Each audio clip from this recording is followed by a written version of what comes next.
迷子の長崎そよ役小日向美香です。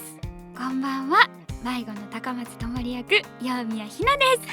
はい、この番組はガールズバンド迷子がお届けする YouTube ラジオ番組迷子の迷子センターです。ランダムでメンバーがパーソナリティをしていきます。イエーイ、すごい、ようちゃんがね冒頭からめっちゃニコニコしてくれてて嬉しいんですけど、なんと、ようちゃんが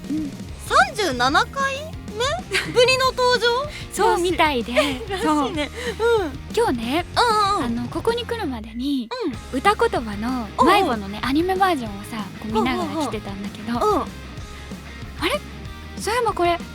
前回、なんか歌言葉早くみんなに見てほしいみたいなことを言いながらラジオ撮ってたなと思って、放送してた時ってことだよね。多分8月の30配信って書いてあるから、いや放送中だったわけ。でも、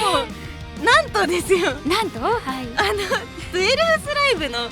小さな一瞬が終わってしまっているという本当に一瞬ねえ。で、今回も実は心の一つ雫が終わって、そうみたいな、そう、記憶のアルバムに新しいコーナーになったんだよってなって、そう、ってなってたもんね。そう、平成から令和に変わるかのごとく何か寂しさを覚えました。そうだね、歴史が移り変わっていく瞬間という感じがするけども、そう一応ね、小さな一瞬は終えた後の配信なんですが、まだリハーサルもしてない状況の私たちでお届けしていますなんですよね。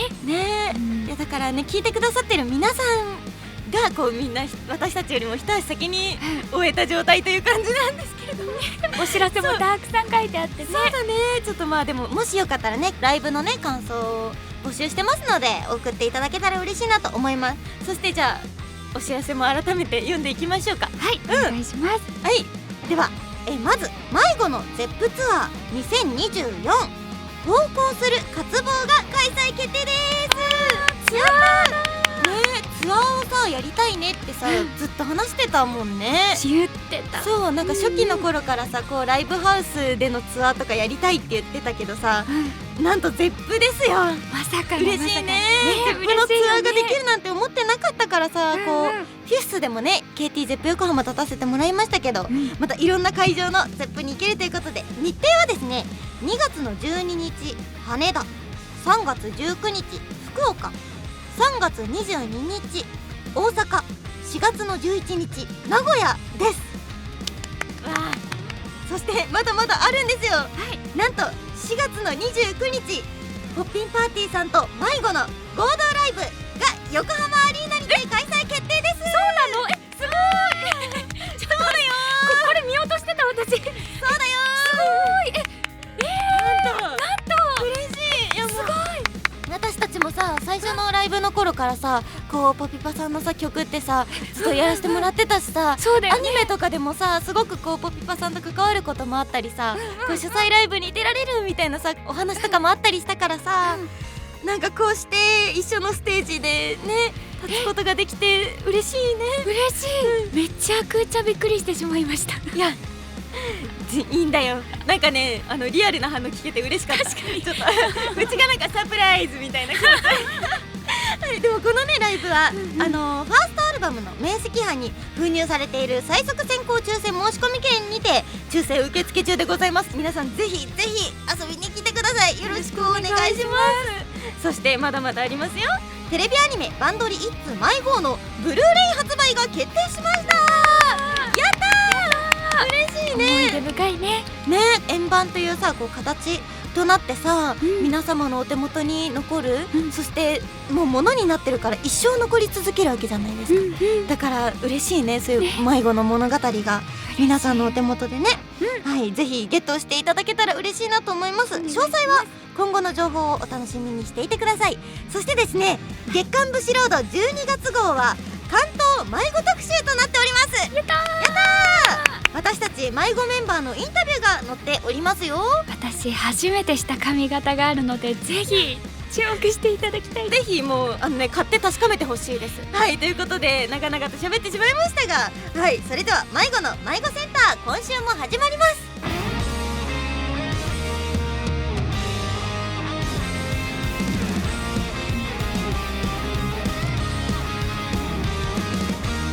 迷子の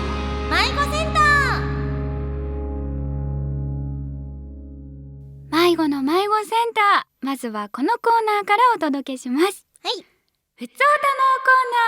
ナー。このコーナーではあなたの日常にあったいろいろな出来事をお便りでもらって、ご紹介していきます。はい、概要欄と公式ホームページに迷子センターの手紙箱があるので、そこからお便りを入力してください。迷子に伝えたいエピソード、メッセージ、質問など何でもお待ちしています。それでは早速メッセージをご紹介していきます。お願いします。はい、お呼びなしネーム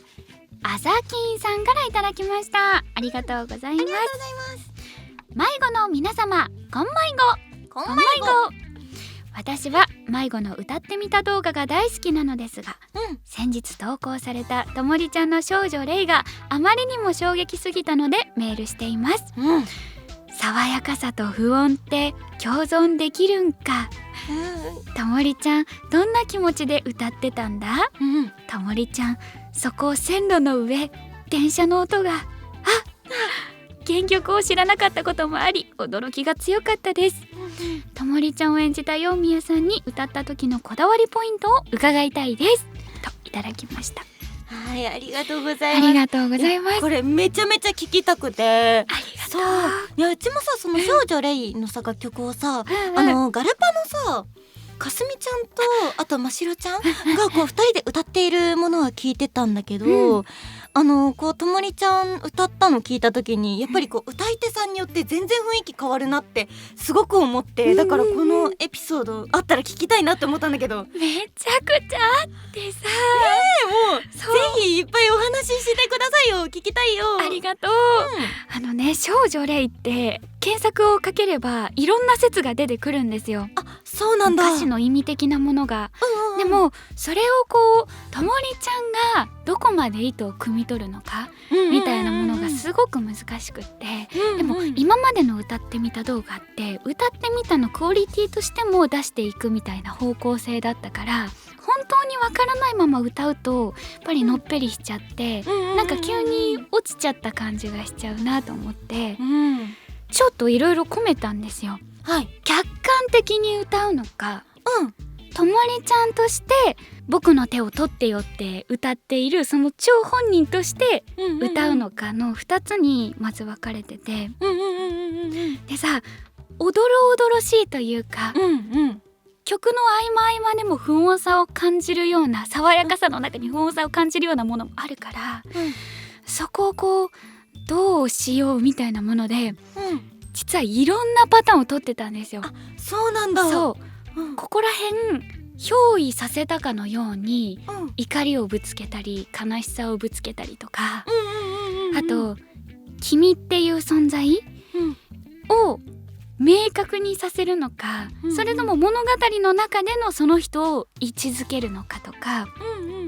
でもそんな中でね、やっぱりともりちゃんって歌になると表変はするんだけど、憑依っていう感じではないの。自分の心から溢れるものを叫ぶことはできても、別の人のものをそのまま憑依させて歌うことができる子ではないわけだから、確かに。だから、ここで論争が起きたわけ。歌ってみたとしては、思いっきり憑依させた方が世界観が出て引き込まれるんだけれども、ともりちゃんの歌ってみたとしてはあまりにもこう、それは歌唱力的にそこまでいけないのではみたいなのとか。そっか。そうともりちゃんじゃなくなっちゃうのも違うんだもんね。そうか。だから音域とか、もっとこういろんなところで表現をつけたいところをあえてもうちょっと抑えて、ともりちゃんって今高校1年生だから、幼さの中にある最大限のともりちゃんの覚醒した姿をお見せできるようにっていうのをやってて、そう笑い声とかもねいくつかパターンを取ってたんだけど、めっちゃ良かった。ありがとう。なんかセリフ、とかもさあるじゃない。そうめちゃくちゃそこも取ってさ、もううちそこゾクってなってた。いつもすごいと思って、あれさ、もうそれこそもう暴れきって疲れた状態の君は友達なのか、それは今まで歌ってきた人ではないところから聞こえる第三者の君は友達なのか。なるほど。ともりちゃんじゃない子ってこと？そうだからからどれで歌うかとかってもう、これもいいあれもいいってなって、収集つかない感じなのが、なんか今回すごい多くって、すごい好きに皆さん一緒に考えながらそうレコーディングできたなって思ってる。でも今いろんなお話聞いたけど、どういう風に使われたかとかどういう風な解釈かっていうのは、もちろんようちゃんの中では正解あるけど、皆さんの中でもね、それをね楽しんでもらえたら嬉しいなとも思うよね。なんかこう、ね、ここはこうして歌ってますっていうのもいいんだけれども、もうほんといろんなパターンを取ってるから、皆さんがこう感じ取ってくださった解釈っていうものは、一概に否定したくないなって思ってるので、本当に感じてくださったものすべて正しいと思っております。いや嬉しい、いいお話が聞きました。ありがとう。あさきんさんにも感謝です。ありがとうございます。じゃあ次のお便りに行こうかな。はい、お呼び出しネームなほさんからいただきました。ありがとうございます。迷子が大好きな高校生です。私は3年生で卒業が近づいてきてるのですが、何か卒業までにしといた方がいいことなどありますか、とのことです。ありがとうございます。高校生だって。高校生ですか。3年生だって。3年生ですか。どう、卒業までにしといた方がいいこととかアドバイスみたいなのある？私さ、もっとほんと些細なものを写真で撮っておけばよかったなって思ってて。なるほどなるほど、それこそさ、すごいこう物だけでも思い出あったりするなって思ったの。それこそ移動教室とかあったりすると、その教室でこの先生がこういうこと話してたなとか、あと図書室とかいろんなお部屋があって、その学校ならではのさものが置いてあったりしてさ、そうだね、思い返すのに、なんか時間をいらないなと思って、写真さえあれば。そうやっぱり役者にとってさ、これ役者目線になっちゃうんだけれどもなんかそういうものって本当にその一時期間、その3年間でしか味わえないものだったりするから、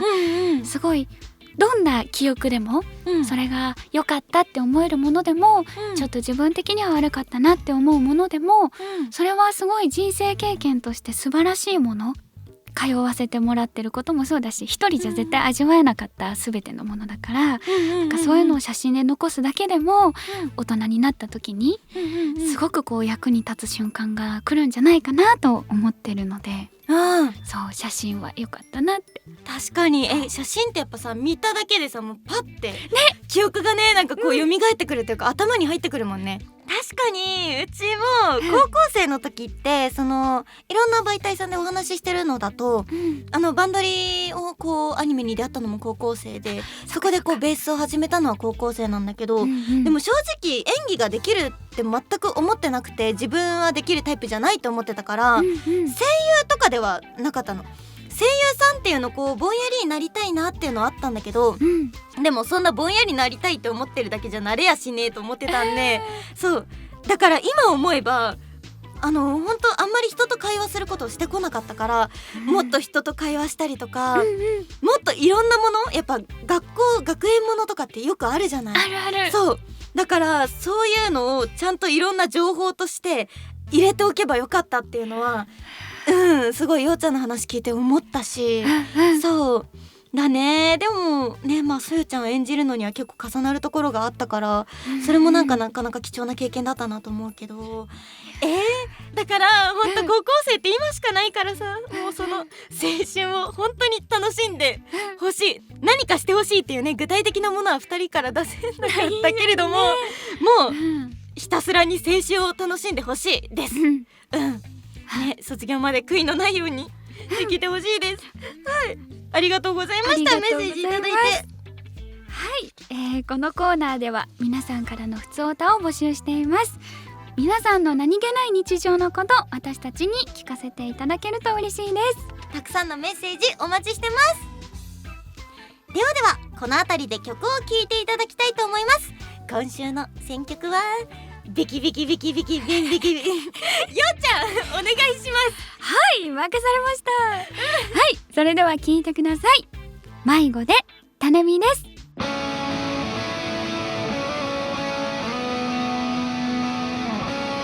由はバラバラだった。それでのない話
送りした曲は迷子で種火でした。はい、いや改めて聞くとね、めちゃめちゃいい歌だなって思うんだけども、いやこの曲はね、なんと12スライブの一番最後にアンコールの最後にね披露させてもらったんですけど、みんな騙されたかなびっくりしたんじゃないかな。ねえ、演出ね、エモいというかかっこいいよね。ねっていうかもうでもさ、まだ終わってないからさ、失敗してないかなとかもさ、いろんな不安がよぎるの。わかる、そう、それすごい思う。なんかね、自分失敗しちゃわないかな、大丈夫かなって思うけど、でもやっぱライブになるとね、みんながいるのも心強いからね、なんか自分一人だけじゃないっていうのは改めてね、こうライブやって感じれて嬉しいなって思うし、それこそこの種火こそだよね、迷子のみんなのメンバーがねいるからできた曲だと思うし、いやそうだね、いや5人10人だからって思える楽曲だなって思いました。なんかしみじみしちゃった。しみじみするね。はい、ということで迷子センターではあなたの好きな迷子の音楽とその理由やエピソードなどもお待ちしています。ファーストアルバム明晰派の感想もぜひ送ってきてくださいね。お待ちしております。迷子の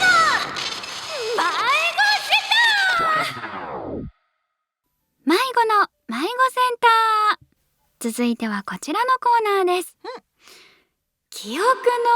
ルバム。これがあれですね、新しいコーナーですね。そうですよ、噂のあっとい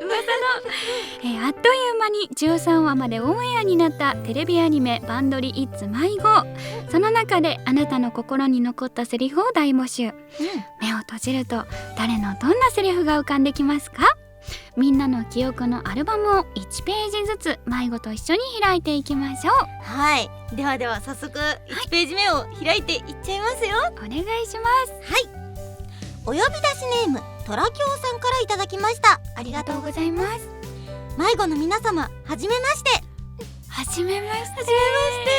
ご丁寧に。自分が心に残ったセリフは13話の滝がともりを送っていくルーティーンを見事にかわしてともりを送っていった時にそよが言った。私ね、ともりちゃんの歌詞前から苦手だったんだ。多分私の叫びでもあったのです。そよは本音が出せなくていい人を演じていた。だから自分の本音を歌詞にして歌えるともりが羨ましくもあり、向き合えない自分がいて歌詞が苦手だった。ここでともりに伝えたことでクライシックのことを忘れられないが、迷子をやっていく覚悟をともりに伝えたんだなと思い、ともりのむき出しの歌詞を自分の叫びとして向き合い、一生バンドをやっていくことを伝えたんだと思い、不器用だけど自分の本音を話したそよの言葉に感動しましたとのことです。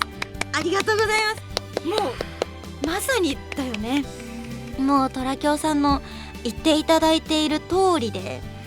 本当にそよちゃんはね本音を喋らないというか、いい人を演じてはいたんだけど、こうともりちゃんからいろんなねこう言葉を言ってもらってさ、話さないで言ってくれてありがとうもそうなんだけど、だからそよちゃんもねともりちゃんにじゃあ自分の思いを伝えられてなかったけど、きっとこれから迷子で一緒にやっていくわけだからっていう決意も固めたもとをきっと話したことだと思うから、本当に私もこのシーンはなんかねすごく大好きで、その後の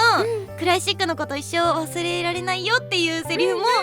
ちょっともちろん寂しさはありつつも、そよちゃんの口からそれが聞けるっていうのがさ、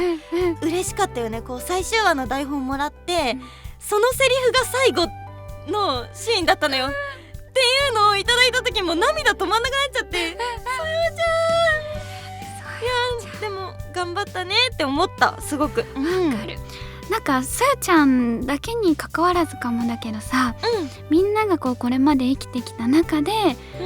こうしていくことが正解なのかもしれないみたいなものがさ、心を渦巻いてさ、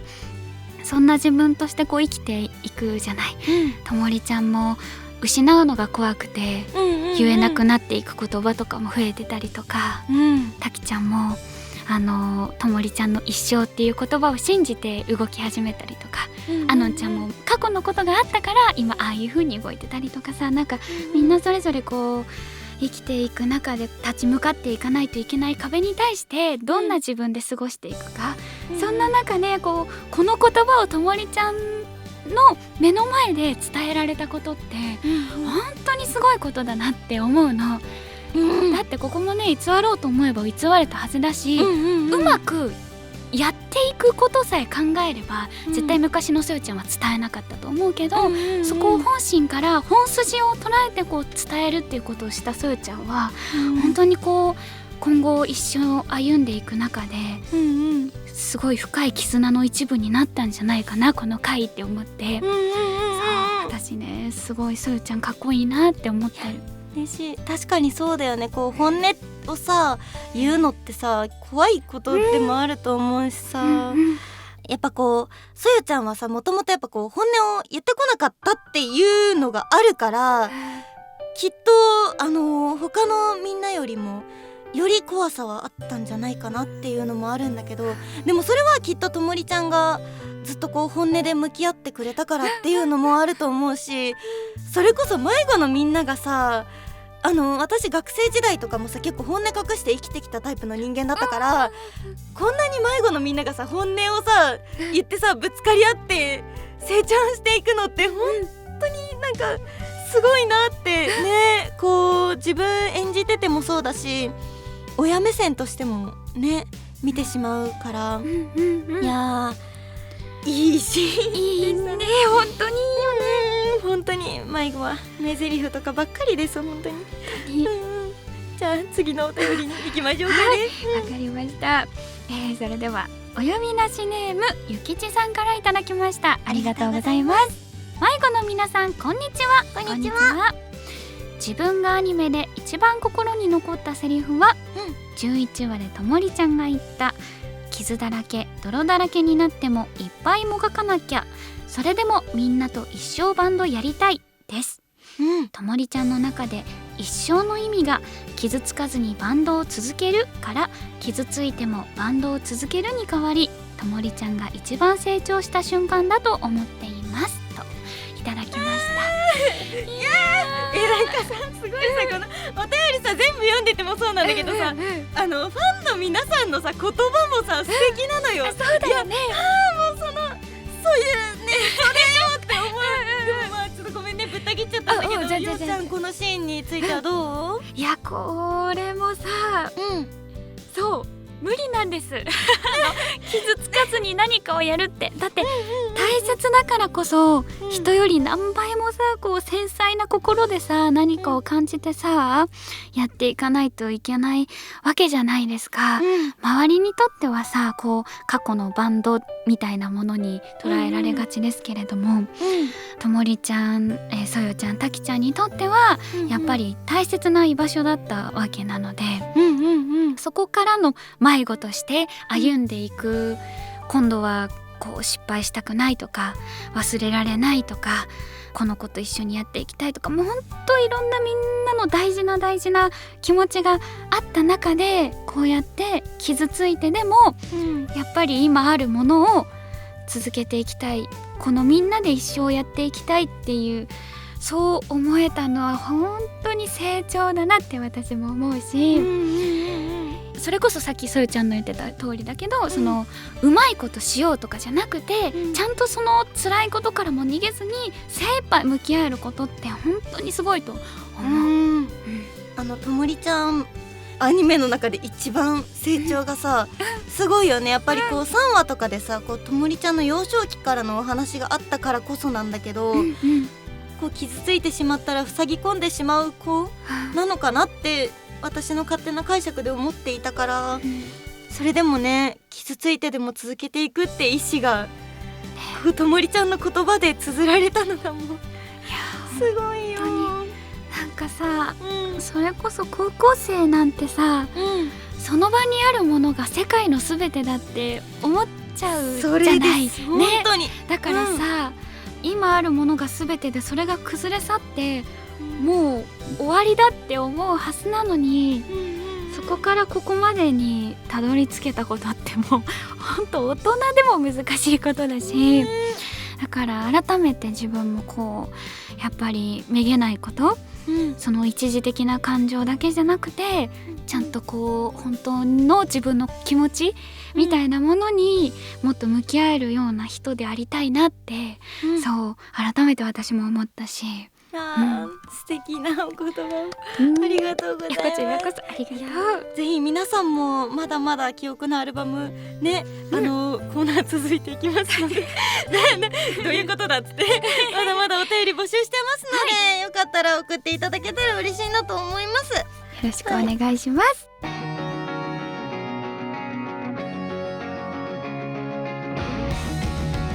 迷子の迷子センタ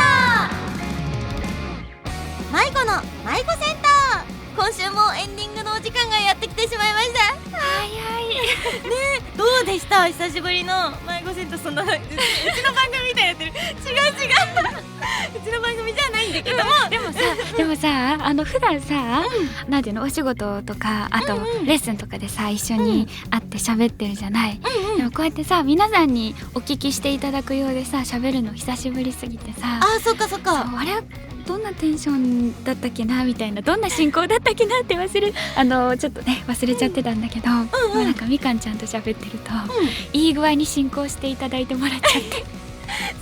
でもありがたいことにね、もうめっちゃ連続で出させてもらっててありがとう。いやでもなんかこうようちゃんとさまたこのラジオやってさ、今回ねなんかこのラジオめっちゃいろんなことあったね。ライブも終わったし、でもこの後にあるライブの話もできたし、